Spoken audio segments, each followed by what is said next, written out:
Hi, I'm Mikkel Weber, founder and auteur of House of Peregrine. Expat, immigrant, pioneer, none of these were a fit, but Peregrine describes what we are all about perfectly. Those that craft their life story with intention. I've spent the last 6 years in awe of the life-changing connections and stories I have experienced while living abroad, and believe it is time for this adventure to be recognized, celebrated, and elevated to the life stage that it is. Through these interviews, I hope to connect those living internationally more deeply to both the place they are living and with themselves and those around them.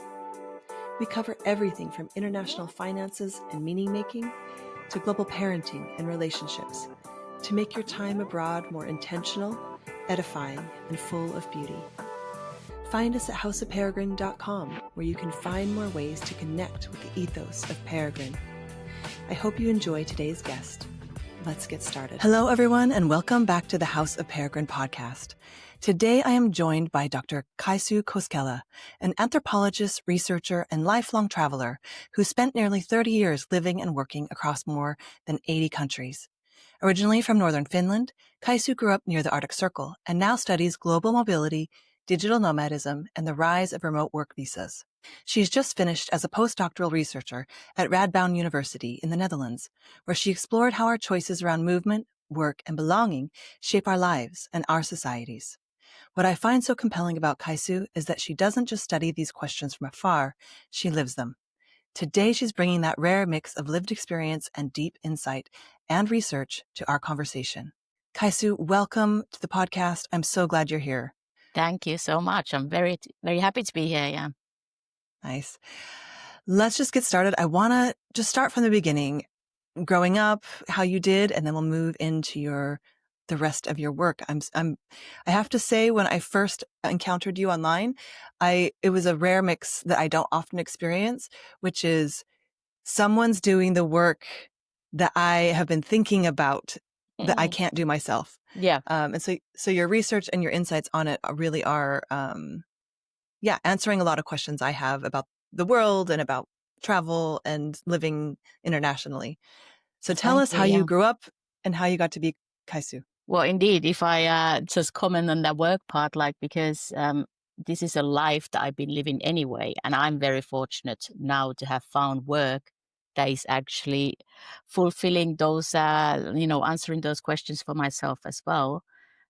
Because things like when you meet researchers of future of work or digital nomadism or any of these things, normally there are people who come from outside, and I'm very much an insider researcher, and things came into my life in a different order. So I'm from a place up north in Finland where basically everything is far away from there. So I wanted to see it all, and we did travel when I was a kid with my family as well, on holidays a lot and stuff, but it wasn't enough for me. So as soon as I finished high school, I set off to go and work in different parts of the world and do different things. In fact, I went on a package holiday trip to Rhodos, Greece, with a friend, and ended up working there on the bar scene. And this is funny because I'm going back after, I think, 15, 20-year break next week for someone's bachelor party, someone who we met there. So I'm getting a full circle moment in a matter of a week.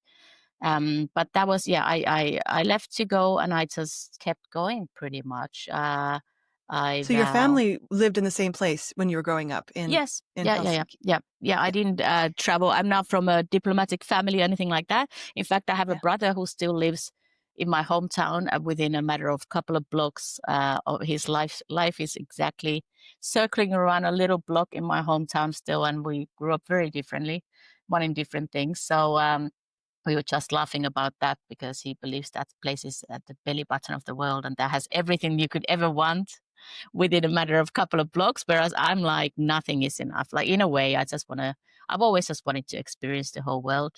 To me, it's not about popping into places. It's about making sure I have enough time to understand the place too, and location. Like, I don't collect countries. Country borders are not very important to me. There's a lot of beautiful regions within countries that people should perhaps focus on more than just the countries. But yeah, I've had a very varied professional life as well. I was never stuck in a box. So after working in the bar scene and restaurant scene for a long time in Greece and in London, I ended up in hairdressing actually.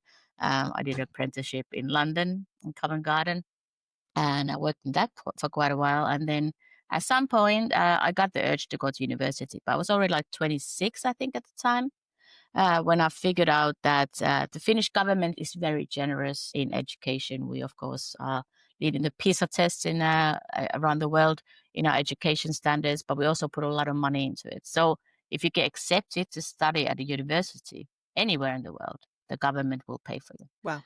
And I figured at that point, I'm like, this sounds like a good deal. So I picked a university that I thought would be a lot of fun, which was University of Malta in a Mediterranean island nation. And I started studying, and I thought I was just going to do a bachelor's and, enjoy the semi-free ride of it. But to be honest, we have a saying in Finnish that you lose control of the moped, and that's exactly what happened to me. And I ended up in a lot of different universities around the world, and eventually with a PhD as well in anthropology, studying a Yeah. lot of different things. Yeah. So I want to ask you, did you always know that you were different than your brother? Because I hear this a lot, that people, and I call them peregrines, that's why we use the word Yeah. peregrine, is they knew from a very early age that they were different somehow, their worldview, Yeah. their desires. And as you said, like, I just always, it's never enough, right? Like, it's never enough. Yeah. The world is big. Do you remember when you realized that? Not as a kid, because as I said, we did go on like family holidays and stuff. And both my parents had in their youth lived a little bit more international lives, but then settled into one place. So I didn't really think about it. It's just like when we grew up, somehow the things he was interested in were already there where he was. And I always say I'm kind of jealous in a way that he's very happy with this small circle of life, right? Whereas I always had to go look for something bigger and stuff. Like I love my life the way it is, and I'm consciously living it on the Yeah. move. But at the same time, you always give up things, right? Like you do give up a lot of even basic things. Like I travel with a backpack, and that's pretty much all I have with me. I don't. I want to have 5 nice dresses with me, but in fact, I can only carry 3. So even things like that, or like having continuous hobbies.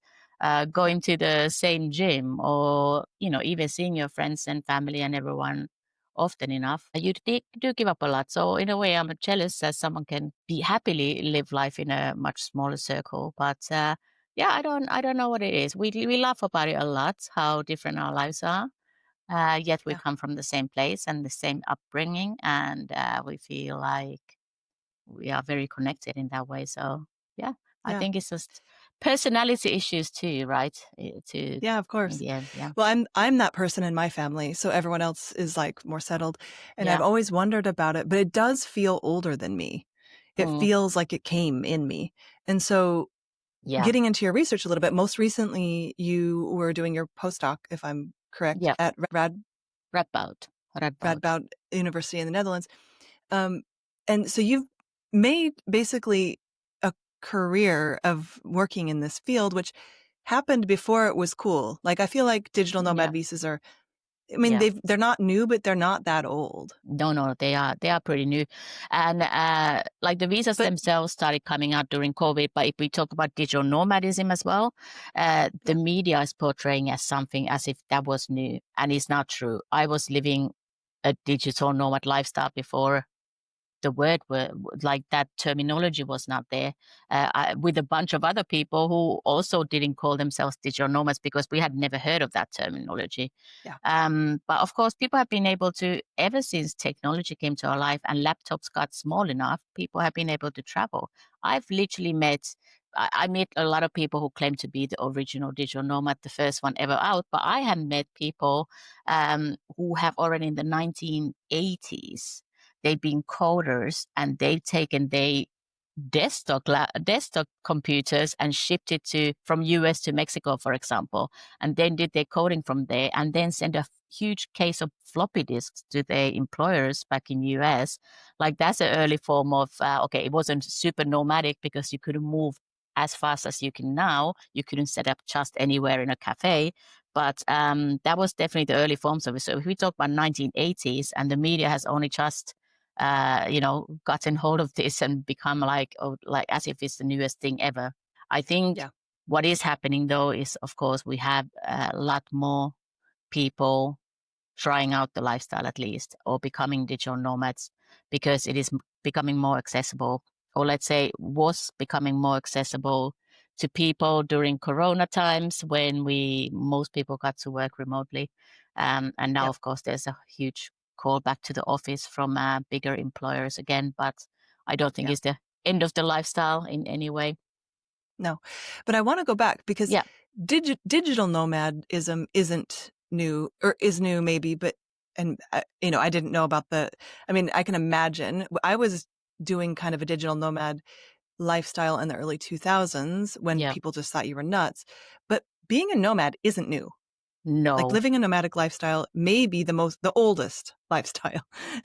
Of course, like it was due to having to do that because animals would graze, because climate were different in the winter to summer, and people had to move in search of food a lot of the time. But also, I do believe, and it is true that it is a more innate human condition. I think a lot of people now think that the normal is the sedentary life where you have that one place, but that is just it's more of a construction of things like, if you do want to buy a house, which is a dream of so many nowadays, and have a mortgage, whatever, and be in that one place, it's going to have to be in one place, right? Because that's how immobile things work. But it's not to say that people don't have it in them, the urge that perhaps, what is that famous saying about trees? Like people don't have roots because they are meant to be moving rather than they're not trees. They can Yeah. move from place to place. Personally, I think it's a much more fulfilling, rich lifestyle to experience different places, and at different places in different seasons and different people and whatnot. Um, I think the modern society has made it more difficult. And then when we get to like my actual research interest is in policy, and that has made it very difficult in today's world still to live a fully mobile lifestyle. We are set on in a world with nation states and borders, and very protective borders at that. So countries are not, to them, the ideal situation would be that people were more sedentary and perhaps took a tourism Yeah. trip every now and then, but certainly not that they move across borders and want to live in different places for a certain Yeah. amount of time and then move on again. Yeah. And I want to get into your research because what is the I want to go two directions, but the first one we'll take right now is so so that is preferred. It's almost like a claiming. You have to be Yeah. claimed or allegianced to a country. That's ideal for the way the world is set up, at least most of the time. But is that, according to your research, is that changing, or is that being resisted? Or tell me, I guess, Yeah. about your research and where it goes on this subject. Well, this is again interesting because migration of people is like, if you read the media, you think that's a new thing, or like it's at an all-time high that people are migrating and moving between countries, let alone digital nomads. But I'm talking about just people who actually, more traditional migrant groups who go and work in another country. This is also not true. We've had migrations forever. And in fact, we probably had so much more migrations before we came up with the idea that nation states protect their borders and have the right to claim who comes to their territory and for how long. These are in no way new things.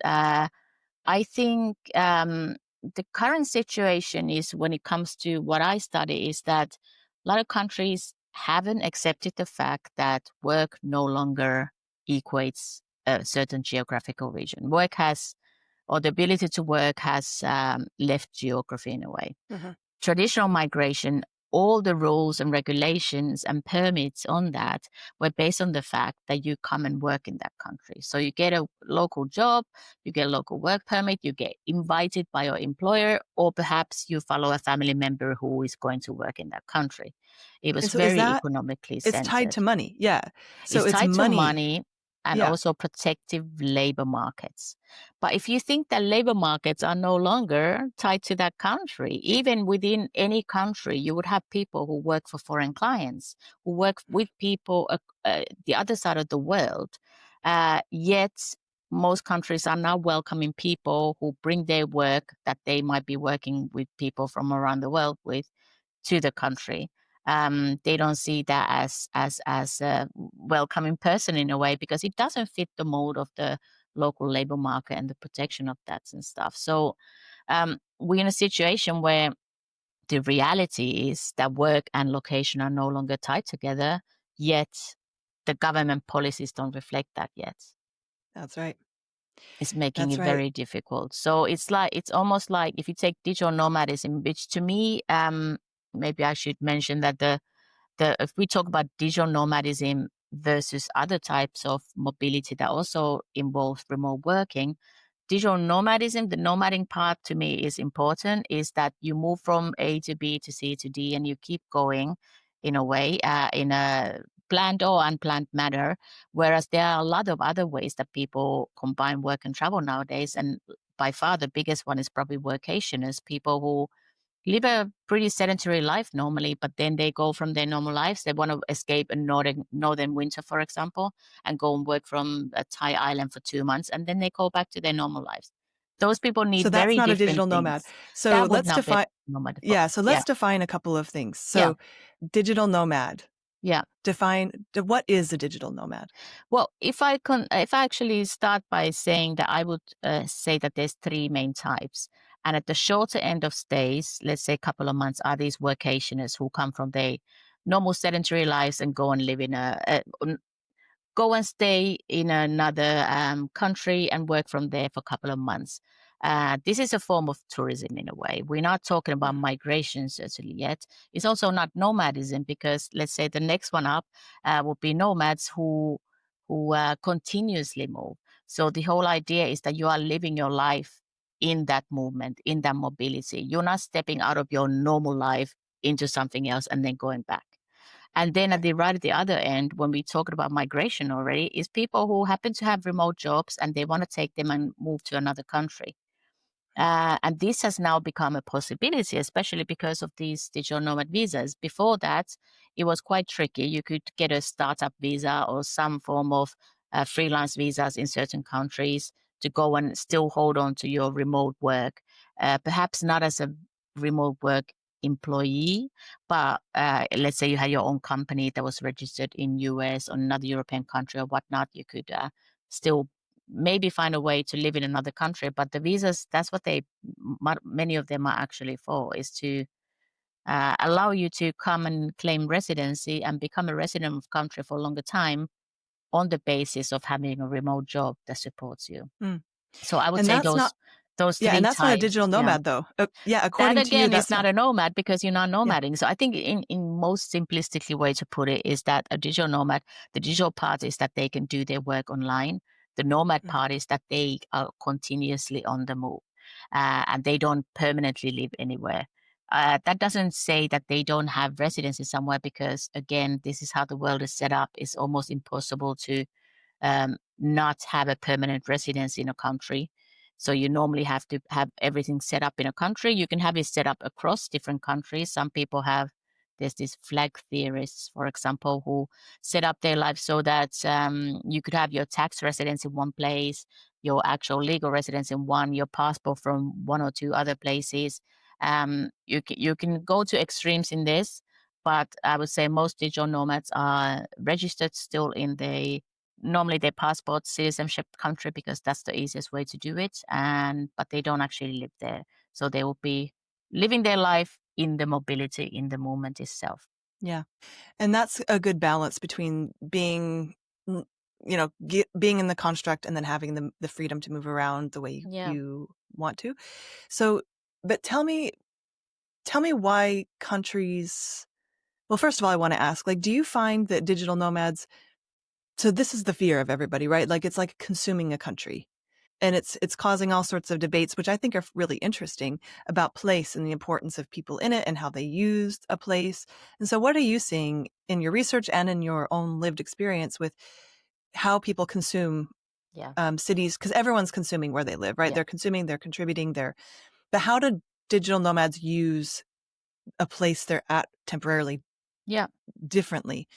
Yeah, this is a super, super interesting question. I think this also relates to current mass tourism and what kind of visitors to any country are valuable and can also contribute.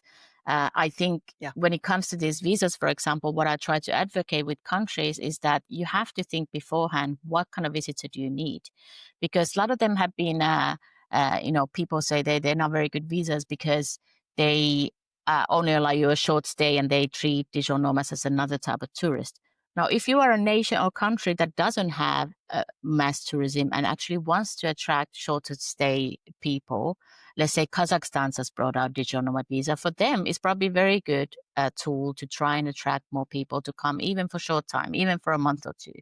Whereas Portugal, that has a hugely successful digital nomad visa, but also suffers greatly from mass tourism, they should probably think twice if this is the type of people they want to attract on top of the tourism. Now, if they said Yeah. we are trying to replace tourists with digital nomads, I think that would be a great idea, but no country is actually doing that. Yeah. And why do countries not want digital nomads? I mean, or because tourism's obviously a massive business, but there's a lot of pushback against tourists in the world right now because they are not respectful, or maybe the mass tourism is ruining historical sites. But it's kind of cause and effect, it seems like. And also with digital nomads, like you're Yeah. encouraging people to treat your place as like Disneyland or something. Like it's a consumed Yeah. thing. And so why would a country, what can countries do to maybe change that? Because it is them, they are in a way encouraging this if they're not allowing Yeah. contribution. I think we're in a situation where, again, the similar issues, the clash back to digital nomads is largely to do with transnational gentrification issues. Um, And gentrification, of course, there's a global crisis of rising prices, and this is happening everywhere. What makes it transnational in this case is people with a much higher disposable income from their foreign jobs coming into a country and being able to afford to pay 4 times the rent than a local could pay.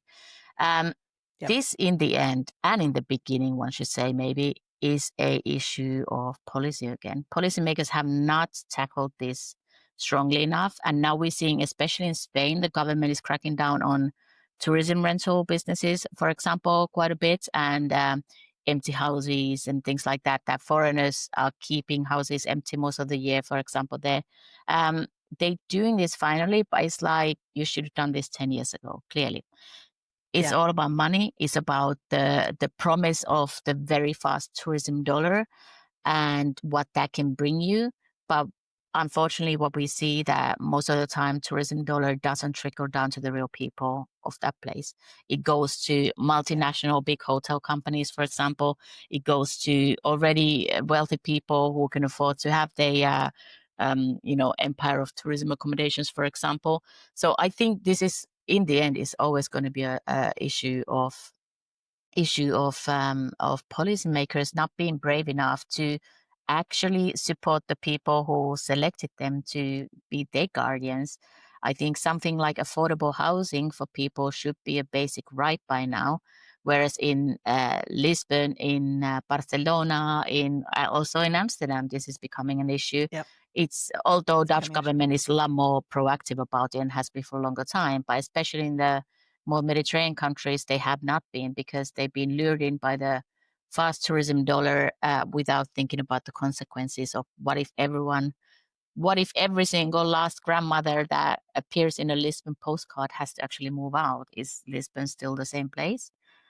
Will the tourists Yeah. still No. come? Like, will it crash and burn? I think there's a restructuring of tourism in general in a lot of places, which unfortunately might result in tourism only being afforded to those who really have a lot of disposable income in the future because it will become so exclusive that then other people don't necessarily get to travel anymore. And that would be a big shame, I think, for global humanity in general, because I obviously believe that travel enriches your life and brings people across the globe together in a way that you can't get that understanding of different ways of life unless you have lived it alongside people for a little while. Yeah. So I want to get to your research. So let's dive into that a little bit. You research global mobility and people who are Yeah. nomadic. Tell me where it started and where you are now. It started from, so as I said, this came to me, whereas researchers normally go like, oh, that's fascinating. Digital nomadism, let me research that. I was already living this life. And then this job basically fell into my lap. I happened to see it somewhere and it wouldn't leave me alone. I had already kind of abandoned academia at that point. But I was like, no, I need to apply for this job because I'm super interested in this from a perspective of research as well as living the life and also the future of how we're going to sort this out, how we're going to create a world where something that's already happening is not in the gray zone, but rather is celebrated and actually harnessed as a powerful good. So I saw Yep. this postdoc job, and this is, as far as I know, to be honest, and I know a lot of researchers. I actually run a research group of researchers of digital nomadism on LinkedIn, and we have about 200 other researchers there. It's a very fast growing field. But as far as I know, my job was the only job that anyone has ever seen where the university itself has thought this is an interesting new subject that should be studied. Whereas unfortunately for Wow. most researchers in this field, it's still a problem to try and get funding, especially if you mentioned digital nomadism is a sort of as a fluke, as a blip in the universe that is going to disappear by a lot of funding agencies. They might be interested in Wow. future work as a phenomenon, but like digital nomadism is not of interest to a lot of funders. They don't see it yet, um, which is interesting because I think a lot of us inside of this think it's like everyone's living this, but we do have to Yeah. remember that this is a very marginal way of life still, right? Compared to the majority Yeah. of. But for myself, this research and the time doing it has been reaffirming of my own life choices, of course, too. But it's also like brought to the forefront a lot of the difficulties of living this life because, of course, as we said earlier, like digital nomads have been around for forever and they have been moving around the globe for the past, let's say, 20 years quite successfully. But when it comes to the nitty gritty of all the paperwork and all the legalities of how you actually should be doing it, it gets much more complex. Um, I started, a lot of my research was about the policies themselves and the policies that the governments make and why they do this and what makes them tick and why did they think that they needed a digital nomad visa, for example. One of the major outcomes from that research was this typology that I've created that shows that although a lot of the visas are to do with more with tourism and seeing digital nomads as tourists, the further we're going with the visas, the more they are of these ones that are more like migration visas and residency permits. In Europe, we have the Interesting. Portuguese and the Spanish one, for example. So it shows that governments are slowly maturing to the idea that these could be longer term people that they could actually attract to live in their countries and they could be viewed the same as other skilled migrants. And just because they work or their clients are elsewhere in the world doesn't make it any different. So that I think is an encouraging part of it. One of the other parts that I've loved discovering in this is that majority of digital nomad visas are actually open to all nationalities. So they are Hmm. based on merit rather than your passport. And of course, passport privilege is a huge issue in this world, especially for global Yep. talent and youth who could benefit from travel but cannot because their passport is weak. Digital nomad visas are offering kind of a way out of that for a lot of people, provided that they manage to get a remote work, a remote job somewhere that actually pays enough for them to apply for the visas. So that's been very interesting. But I moved on from the early times when I published already on these nomad visas and stuff, and now I'm working a bit more on the digital nomad actual reception of the visas because a lot of the visas have Hmm. really not been used much. There's some of them that have just quietly disappeared from the world in general, and others that have only had a couple of hundred applications, for example, within a matter of years. Like that is not a Why do successful you think that? policy. Why do you think that is? The ones that have not been used, they have been a lot of these visas are surprisingly poorly designed. They seem to be like ad hoc quick solutions to something, or governments even just trying out to see if anyone would apply for this. They Hmm. modeled after migration visas in a lot of ways that the application process is similar, that you need to get your criminal background checks, you need to go to an embassy in your home country to apply for it physically and then wait there. Like things like this don't work for digital nomads who are on the move, and they passport country might not be a country they visited in years. And the idea that they could just go back to, let's say you had to fly to US to go to a US embassy and then wait up to 6 months to get this visa, might not be a possibility for a lot of people who've already left that part of their life and are living somewhere else and don't even have the financial means to live in a US city for 6 months and rent a short-term accommodation to wait for this visa, things like that. And it's just like there's a lot of application processes and a lot of demands, yet they don't offer much.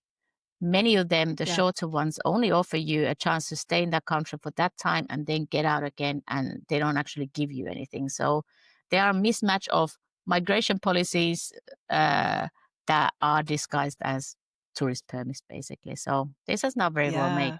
Yeah. What are your recommendations? Like if you could design the perfect digital Yeah. nomad visa, or let's say, I mean, I think there's a lot of gray zones.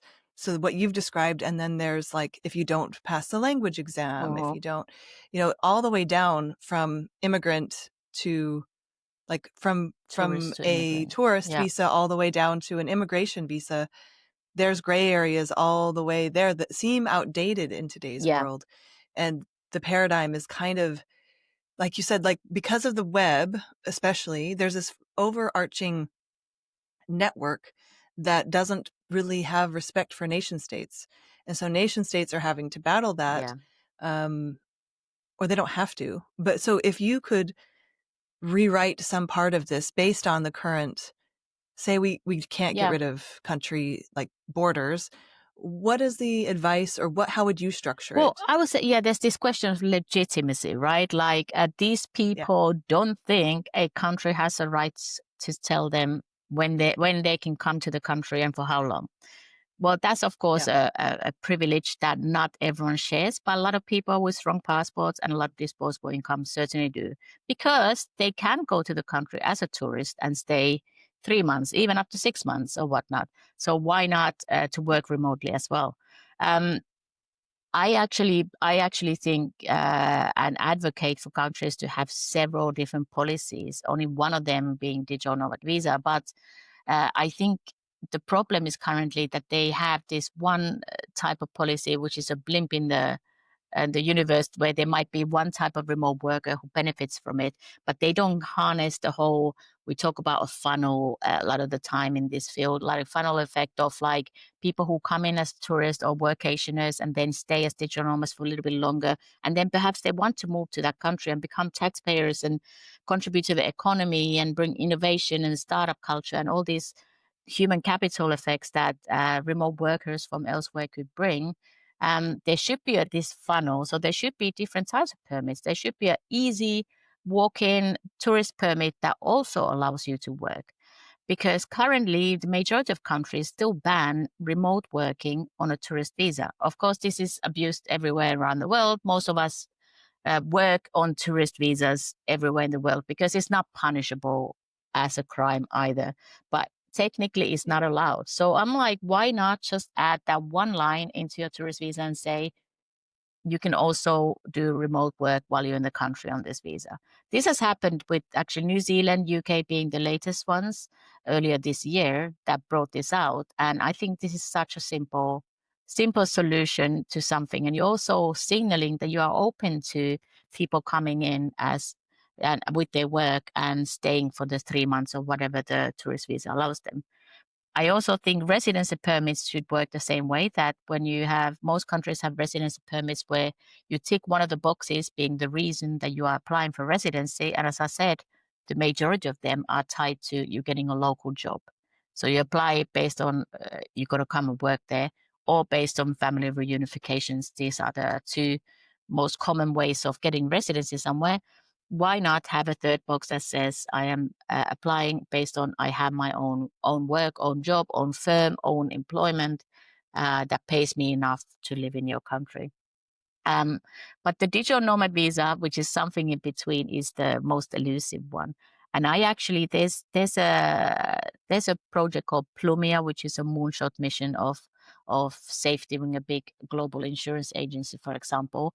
I think like they are planning a thing which is called the global, I think it's called Nomad Border Pass, where it's actually more of a paid solution. And I think that might actually in the end be the way to go about it. Because if you want to have a visa or visas for people who want to keep moving continuously between different countries, but not really plan it beforehand, not apply for the visa 6 months beforehand, having as a paid solution might actually be the way to go. Because one of the issues we're having with this midterm kind of stays, like let's say a nomad wants to stay up to 6 months. So it's longer than a tourist. We accept that tourists don't pay taxes because they own in the country for a short time and then they go back. Migrants Yeah. should pay taxes, right? So then we have this in-betweener who doesn't really live anywhere long enough to be technically a tax resident, although they probably are of their own, citizenship country. Why not have it as a paid solution? So you go in under a certain permit that will be shared among several countries, and you go in, and then on your way out of the country, you say, "I've been here now 3.5 months. How much do I owe you?" And you pay a fee that is basically in lieu of taxes, that you have been a contributing member to the society in that way too. You don't need to necessarily get anything out of it. Most people, of course, who travel continuously would be very silly not to have a extensive coverage for their healthcare, for example. So I think most people should. There's market-led solutions to all of these things that people use already anyway. So I think that's still missing, but it should be probably a visa that is shared on a regional basis. There could be a European-wide digital nomad visa, for example, that allows you to stay. The current Schengen rule is 90 days. It could be a 6-month visa that allows you to stay within the Schengen zone for that long, on the basis that you have the disposable income to be able to support yourself while you're here and you don't actually, move. Whereas a lot of the visas, the digital nomad visas now require that you get a permanent apartment. So you get a contract for an apartment for the whole time and you live only in one place, which is again completely against the idea of nomadism. If as a country you Yep. want to have people come into your country, you probably also want to disperse them around the country, and maybe they can go and explore remote regions that don't get much tourism, for example.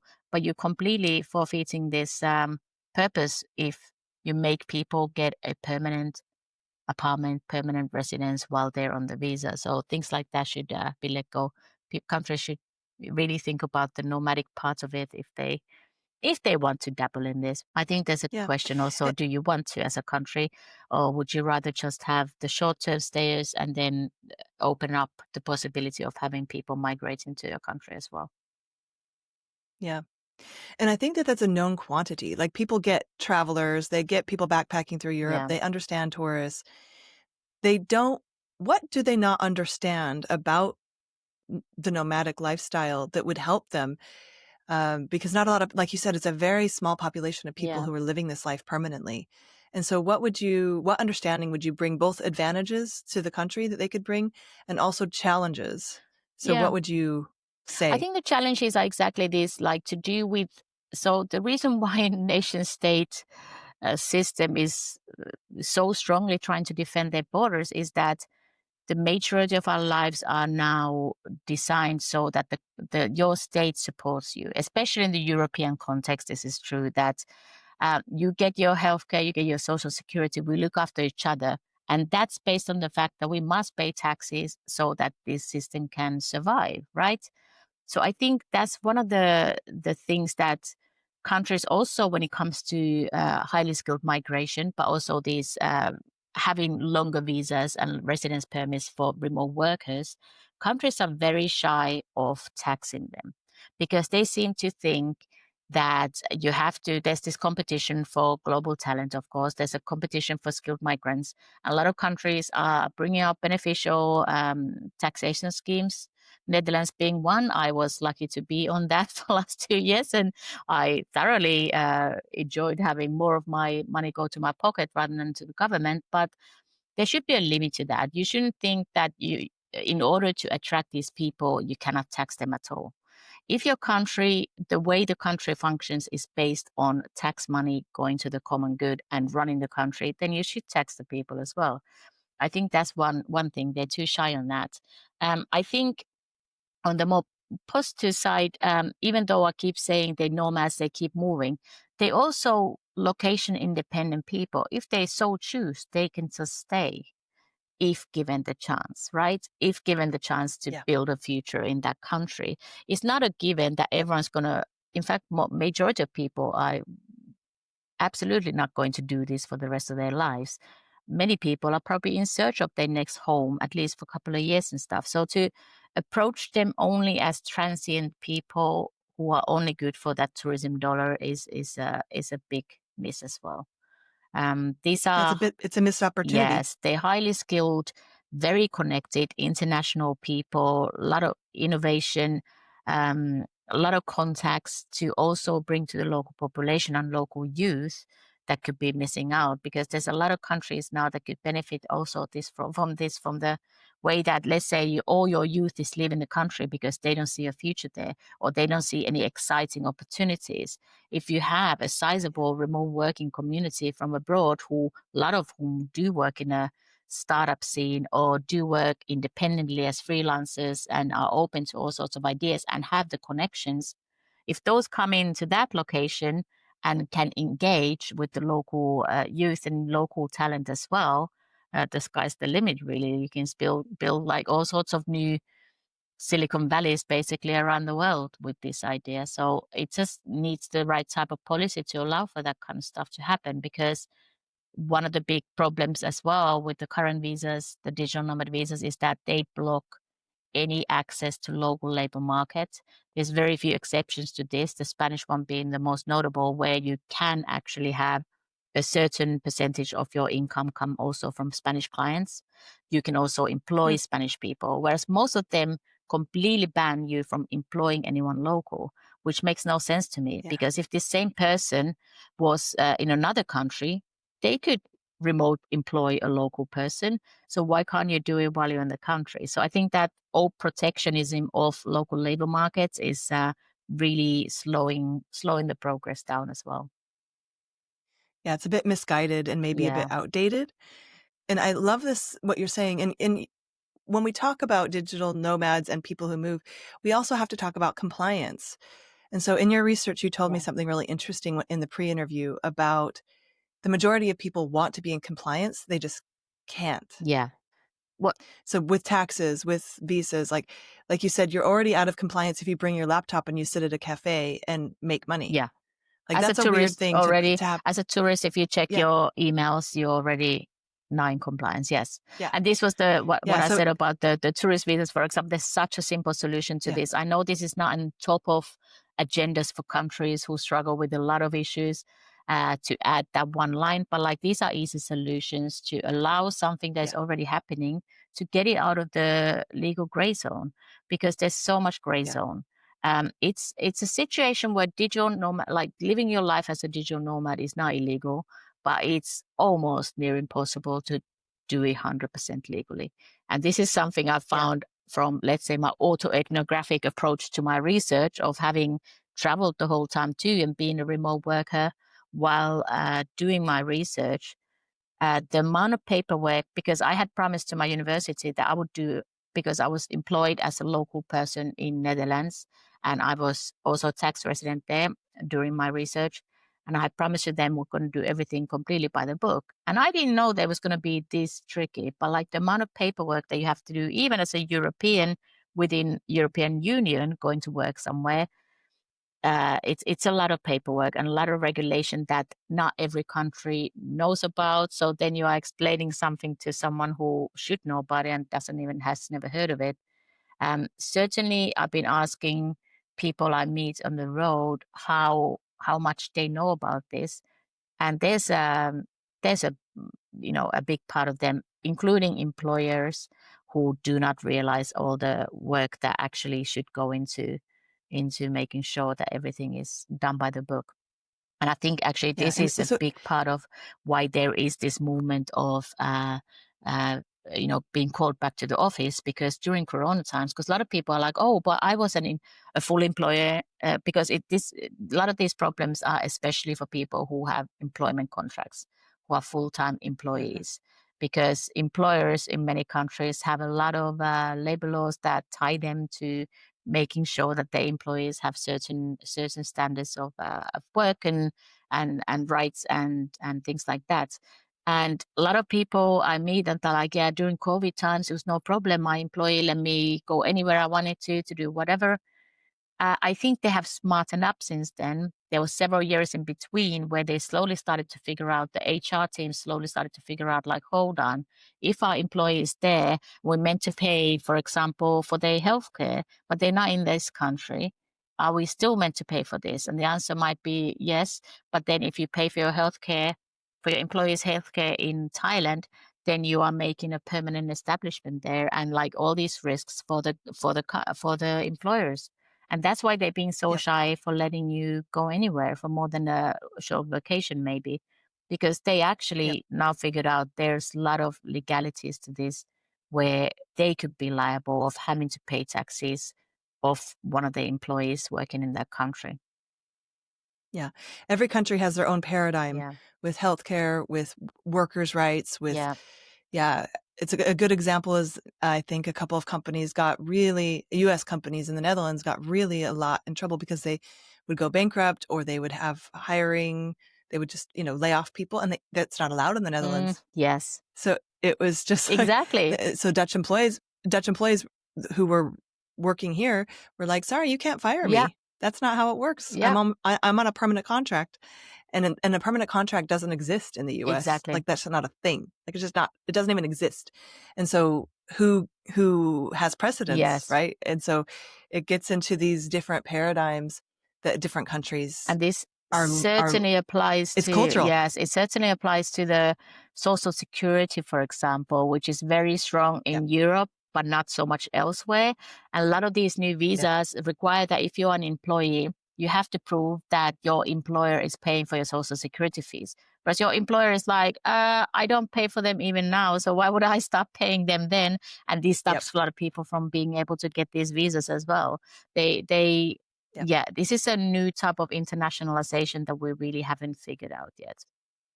Yeah. It's a deepening level of Yeah, internationalization, because when we had people who were, expats for a few years, or, they were moving with their job, it was easy to kind of build a container. yeah. This is where we see the 30% ruling here in the Netherlands, or, different green cards in the US, and I'm sure there's different ones that I'm unaware of, but that handled it, right? It put a Band-Aid on Yeah, it. But if you want to move around or stay permanently, permanently. or Yeah, yeah, yeah, or stay yeah. permanently. And that's a gray zone that I see, and I'm actually in, is like, I don't know how long I'll Mhm. stay. It's permanent non-permanence, right? Yeah, And so I don't have a path. I pay taxes here. I have to renounce one right. citizenship. So it's My almost kids have like been here their whole they lives. would want you to decide beforehand how you're going to live your Yeah. life and where you're going to live Yeah. and where you're going to move to next. And then it might become easier because you were always one step ahead. Yeah. But this is a situation where you, as the person doing the mobility, is one step behind, basically. It might be that you already burned a Yeah. bridge that you didn't even realize that you burned, and you cannot have the future Yeah. that you actually envision. It's Yeah. very, very And tricky. not Yeah. only that, like, they claim your business. So, like, you have to if you're in the country, you have to have your company in the Yeah. country you're living in, where you don't even have rights, like, to live. Like, I could be deported, but my company has to stay here. Oh, yes. Okay. Yeah. That's Yeah. insane. Like that. Yeah. As you learn these things, as you're doing them, actually, Yeah. you're learning them as you go. And so, like you said, you're burning bridges, you're making mistakes, you're doing your best to be in compliance, but it's like, it is Yeah. nearly impossible to.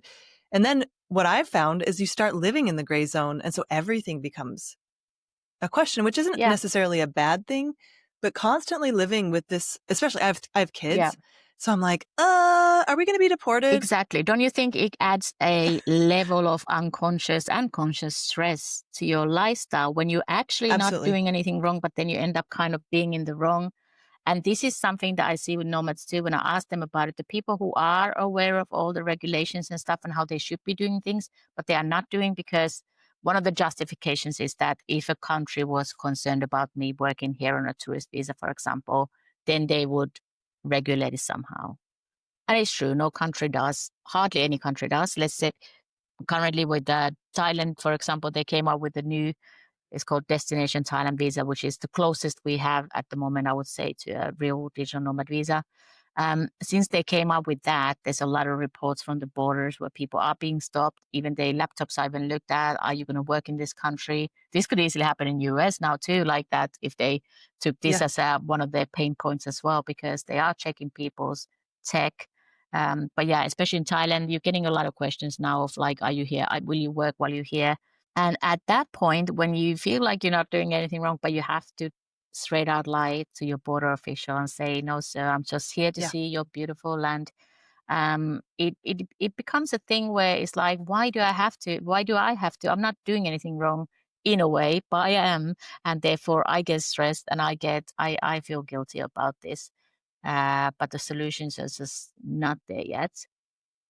I Yeah. don't know And if they that's, will be and when they will be either. I'm not super yeah. hopeful of things like this being sorted out anytime soon, because it would need such a huge whole of this systems. And I Yeah. think that's why I say that if somehow this was moved more to the regional level, the regions amongst themselves sorted it out first, then we might have some Yeah. hope. But if you had to have multilateral agreements with every single country around the world about a new distribution of taxation money, for example, we're going to be waiting here 100 years at least. So Yeah.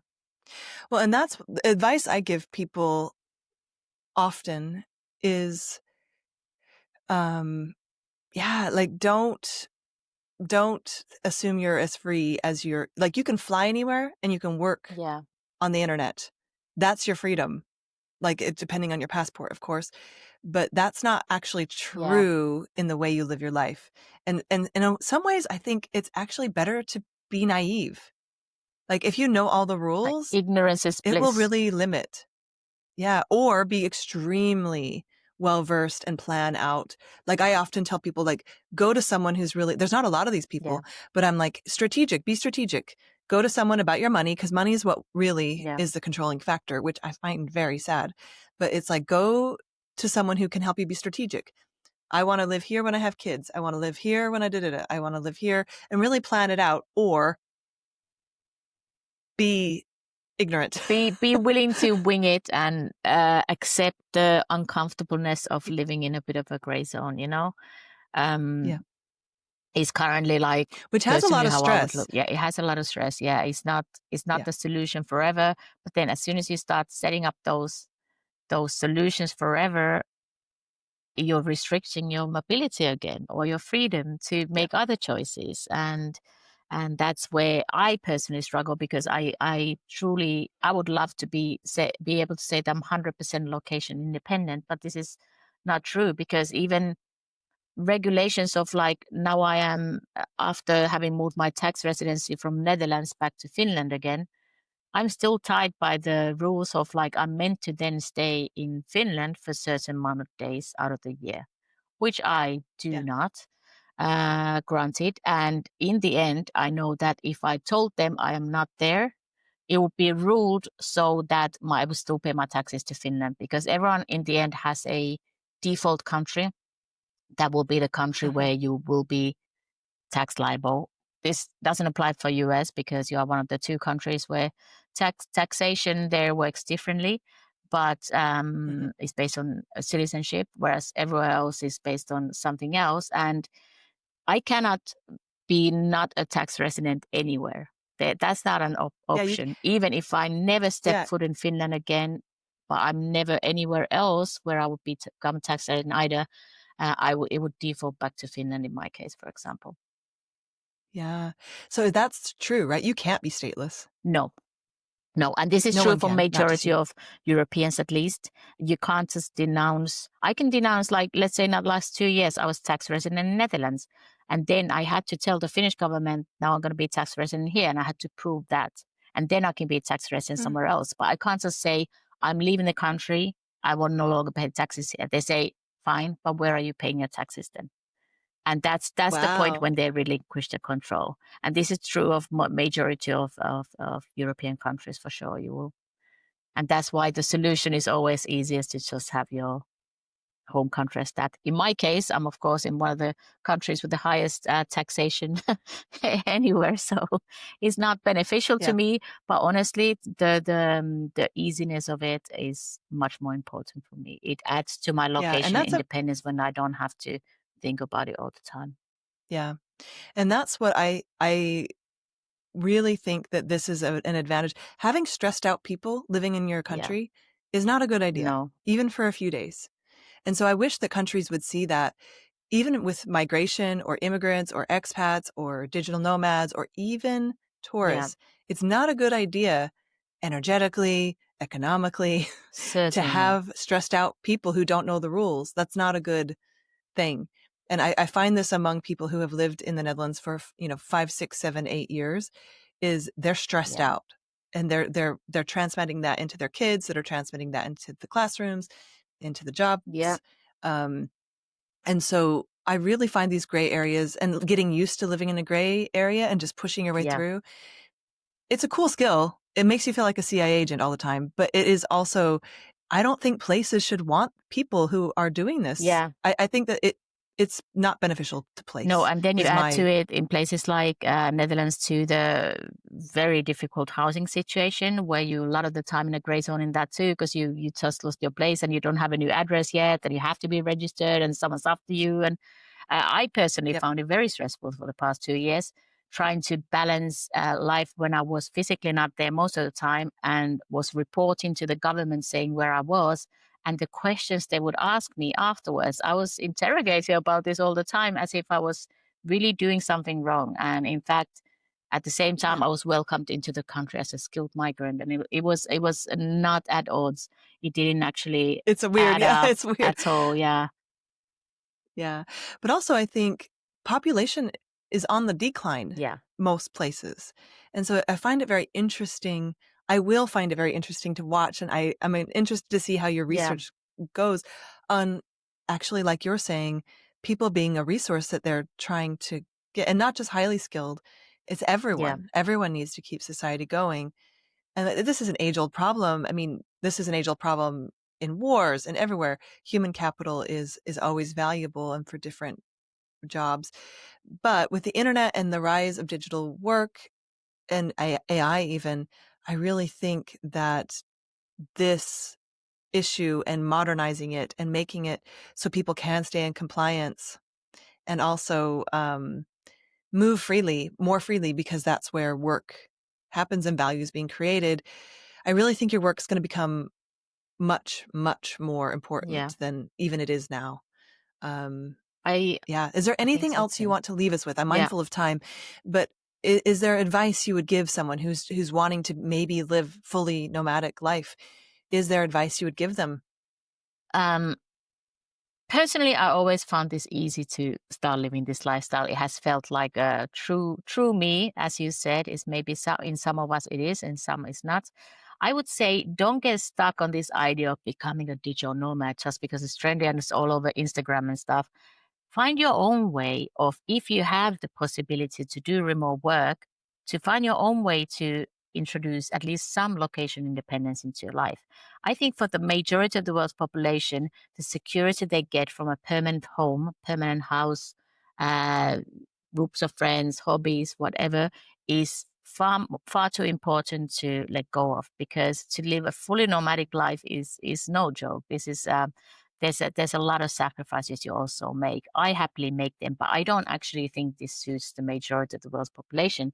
So find your own way of combining some location independence for part of the year, for example, to your life, rather than try and absolutely renounce everything, sell all your possessions and just set off because you think that's going to make you free, you will soon find out that freedom is not just because you have a smaller backpack and nothing else. That's not freedom. If you have a lot of other, let's say, paperwork, taxman, whatever, in your head, like nagging you about it. So find your Yeah, own path, own journey within this world of opportunities that I do. that's really good advice. So I always say run towards something, not away from Yes, something. that too. Um, and what's your final advice for countries who are Yeah. trying to, It's I would say modernize. I hate the word modernize, but like meet the yeah. population of people who are highly skilled or working in general. What is your top advice for those countries that are grappling with This this? links very nicely to what you said about being welcome in a country, and that would make a much better, energy in the place in the first place.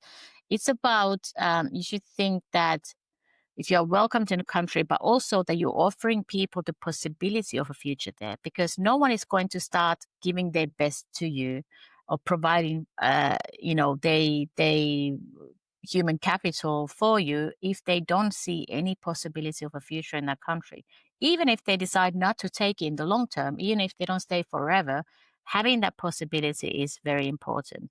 And to design the policies so that they're in a continuum of where you can step to the next ladder and you become more and more integrated into the country if you so choose to do.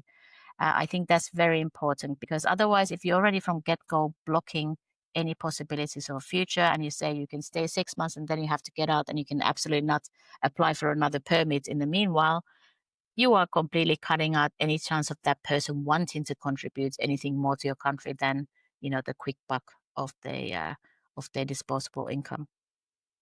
So that. Yeah.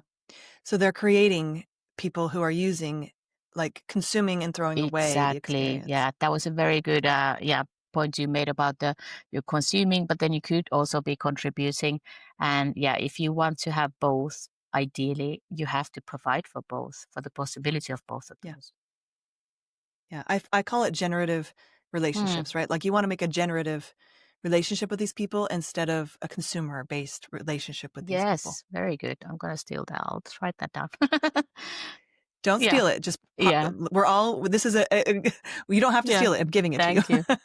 uh, yeah, good. But I see it too, and I feel it, and I'm living it in a different way than you Yeah. are. But I do feel that, that hopelessness that comes when a place doesn't seem to want to let you contribute Yeah. in the way that you'd like to, and also provide a path that makes sense.